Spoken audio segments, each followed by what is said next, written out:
You're listening to the Digitally Irresistible podcast, where we cover the optimization of digital technologies and irresistible people. Brought to you by iQor. Each episode features someone who sheds a little more light on the ins and outs of delivering a great employee and customer experience that has a measurable impact on the business. And now, here's today's guest. Welcome to another episode of the Digitally Irresistible podcast. I'm your host, Bernie Borges. Today's guest is Andrew Reilly. Welcome, Andrew. Hey, Bernie. Thanks for hosting me. Glad to have you, Andrew. I'm looking forward to our conversation. As you know, on the previous episode, we had our colleague, William Adams, on, and he explained his net happiness score, which is based on a process that you headed up to quantifiably measure the attrition risk among call center agents. So I want to dig in this conversation. I want to dig into that attrition risk model that you built and how it's being used to curtail attrition. But first, let's begin with your introduction. Sure. Thanks, Bernie. So Andrew Reilly here. I'm a data scientist. I've been working with iQor now for approaching 6 years. I originally began at iQor working with any project that we had both the call center data and aftermarket repair data.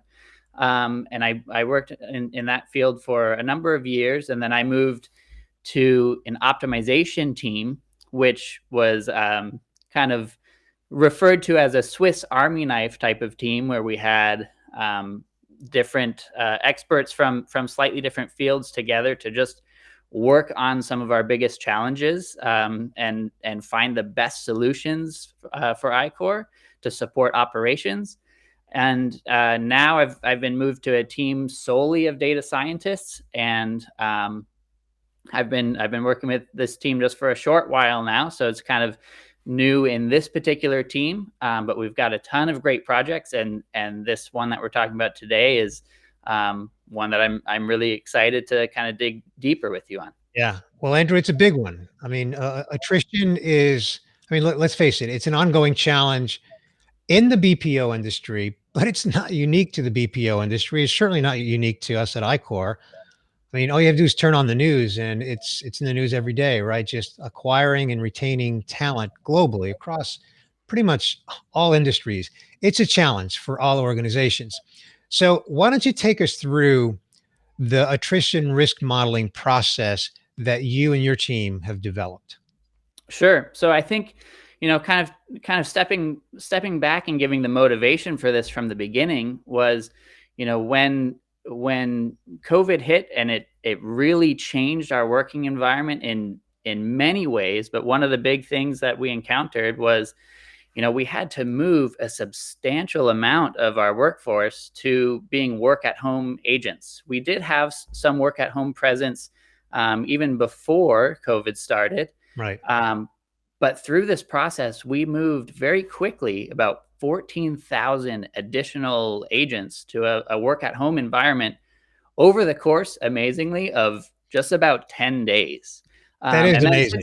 That is absolutely amazing. It really is. And since then, it's continued to grow. Now we have more than 20,000 employees that are work at home, which is great for our business. It's great for our agents as well.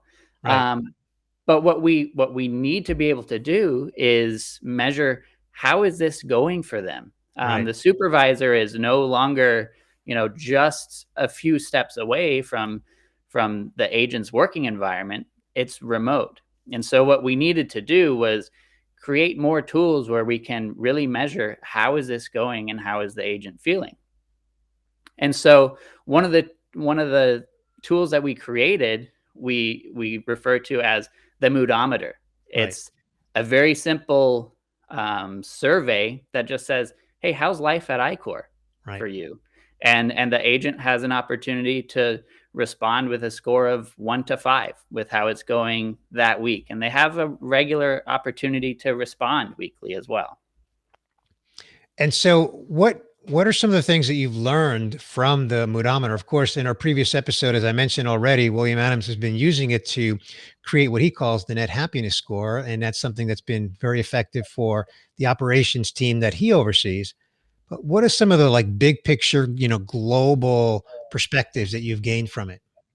Right. So one of the key elements that we pulled out of this, statistically speaking, is we noticed that if there are multiple weeks in a row where an agent responds with a low score, so responding with a 1 or a 2, that's a very predictive flag to say, hey, something is maybe wrong here. We need to check in with this agent. And we found that if we were receiving a low score for 2 weeks, there was about a 20% attrition risk associated with that. Okay. And it makes sense, right? The agent is directly telling us, hey, I need some support, or Right. something is off. And so that was really the impetus to start something a little bit more in depth and company wide, based off of this feedback that we're gathering from the agents. So you launched a company-wide initiative and it's called the check-in process. That's right. All right. Tell us about that. And I will point out, Andrew, that we at iQor, we spell check-in CHEQ, right? We always Yeah. use the Q anywhere we can. So tell us about the check-in process. Yeah, so the check-in process, um, is the moodometer score that we're receiving is one of the inputs that we take into account when we're selecting these agents to have a check-in with. But we also use some other machine learning tools that can identify like agents who, we could support or learn something from through this check-in process. So after these agents are selected, there's a skip level meeting between the agent and the manager. So we're skipping the supervisor and we're going one escalation step higher to the manager. The manager has this fairly informal conversation with the agent just to see how things are going. So that's where we came up with the name for check-in. That's what they're doing. But we allow just an open forum for communication for the agents to be able to just say maybe any challenges that they're encountering, and also the things that they're enjoying that are good or exciting for them. And then these check-ins are notated very thoroughly and very well by the managers, so that we have a good record of that feedback that we're receiving from these check-ins. Okay. Very logical. I love the fact that it's based on data, right? So they're not just random check-in conversations. I know you've got a couple of examples that you're prepared to share with us because I think it's important to share with our viewer and our listener, some of the outcomes that you're experiencing from this check-in process that's being deployed globally at iQor. Sure. So there's many stories that we could share, right? But I selected a couple that I just thought gave some good examples of how these go, and yeah, they're great success stories in my opinion. So the first story that I'll share is the story of an agent who was encountering some challenges with the tools that they use every day as they're responding to customer needs and trying to solve issues for the customers who are calling in. This agent is very proactive and was regularly seeking support from their team lead to improve their performance.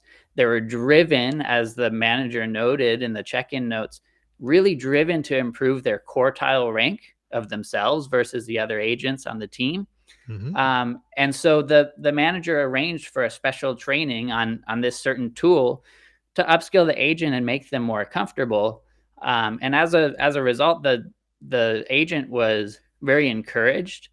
The meeting ended very positively because the agent felt heard and supported and valued.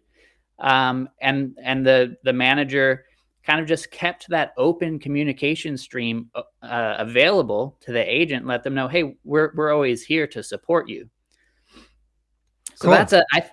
I think that's just a great sort of dynamic where the agent has the support of their team lead and their manager. Yeah, no, I think it's a great story. Now, before you share your second story, comment on the fact that one of the things that you're measuring is when the agent, the employee, when they tell us in the survey that they're either cool or uncool, right? And of course, we spell cool with a Q, of course, right? So before you tell your second story, kind of give that context as well, cool and uncool. Sure. So this is actually something that's notated by the manager as with respect to this check-in process. If an agent is identified as uncool, this just means, hey, they're giving us feedback that something is off, or they need support with something, or potentially training, or some other thing that's just making their life at iQor less than desirable, right? But we're here for them. The manager meets with them and then can determine, hey, after this meeting, did we resolve your issue? Did we give you the support that you needed? And of course, what we would hope for is the result of this check-in process is that the agent would go from uncool before the meeting to, hey, now everything is cool. We Mm-hmm. fixed the problem, and the agent is supported. Got it. Thank you. All right. Your second story. So the second story is the story of an agent who's just feeling the pressures of being on the front line, receiving these phone calls. I think the big thing to note is a customer doesn't usually call in and just tell the agent, "Hey, my product that I have from you guys is working great. You're doing a fantastic job." Right? That's not typically the call. Right. There's some Right. issue. The customer is maybe frustrated because they can't resolve the issue that they have, and the agent was feeling that pressure. But their manager, through the check-in process, was able to support and encourage them, kind of just lend an ear to understanding how that feels, right? And then also kind of show a roadmap to that agent of, they gave the example of the agent's supervisor who was promoted to a supervisor role in just 2 years. The agent felt motivated to, continue on, even though some of these phone calls can be very challenging, because there is the opportunity for growth here at iQor for that agent. And the manager also said, there's opportunities for you as a excelling and motivated agent to work at home as well in the future. So this is another check-in that just ended very positively, because the agent sees where they're going and the track that they're on here at iQor. Okay. Fantastic. Well, Andrew, I know that the check-in process associated with the Moodometer is still fairly young. It's a 2021 initiative, and we're recording this in the middle of 2021. So why don't you speak to what's next for this check-in process? Sure. So there's a lot that we would like to continue to add and improve this tool for selecting agents who are potentially at risk. There's many additional data sources that we are digging into and validating their predictive power. We'd like to continue to incorporate these data sources, and kind of allow these models to compete with each other and just show, hey, does this model effectively um, find those pockets of agents or particular agents who are at higher risk of attrition, and allow those models to kind of be blended and select the agents where we can have the greatest impact. So that's kind of phase one. The other one that we're working on as well is, as I mentioned, these check-ins are notated very thoroughly, and very well by the managers for the feedback that we're gathering and how these conversations went through the check-in process. So we're developing a natural language processing script that will go through, and kind of scan all of these notes of feedback that we're getting from the agents for two purposes. One is to continue to improve the check-in process itself, but the other is just more, broadly speaking, how can we continue to improve the working environment for the agents and allow them to excel in the best way. And we're able to do that, in a very clean way with these NLP natural language processing tool sets. So that's currently under development as well. Fantastic. Digital CX in action. Love it. Love it. Well, Andrew, my last question for you is my favorite question, and that is, when you're not working, Andrew, what do you like to do for fun? Sure. So I have two young boys. They are 3 and almost 1. My 3-year-old son has been into cars from very, very early on, and so I spend a good bit of my time on the floor on his car mat playing vroom vroom, as he calls it. And now my younger son, who's about to turn 1, is learning from his big brother, so he's always there as well. So I enjoy it. That's a daily activity. Yeah. The other activity that I try to get to fit in as well, primarily on the weekends, is go out and play some golf. I had a New Year's resolution to golf once a month, and so far I'm on track with that. Fantastic. So you get to be a dad, you get to be a kid, and you get to be an adult playing golf That's once right. a month. Fantastic. Well, Andrew, I just want to thank you so much for taking time out of your busy schedule. I know that you're really working hard as a data scientist at iQor, putting together, these programs that we discuss here today, the Moodometer, the check-in process. Sounds like it has a lot of potential to really address that attrition risk model that we spoke of at the beginning of this episode. So again, Andrew, just thank you so much for being here today. Thank you, Bernie. Happy to be here. Thanks for listening to this episode of the Digitally Irresistible podcast, where we cover the optimization of digital technologies and irresistible people, delivering a great employee and customer experience that has a measurable impact on the business. Brought to you by iQor. Be sure to subscribe on your favorite podcast player so you don't miss future episodes.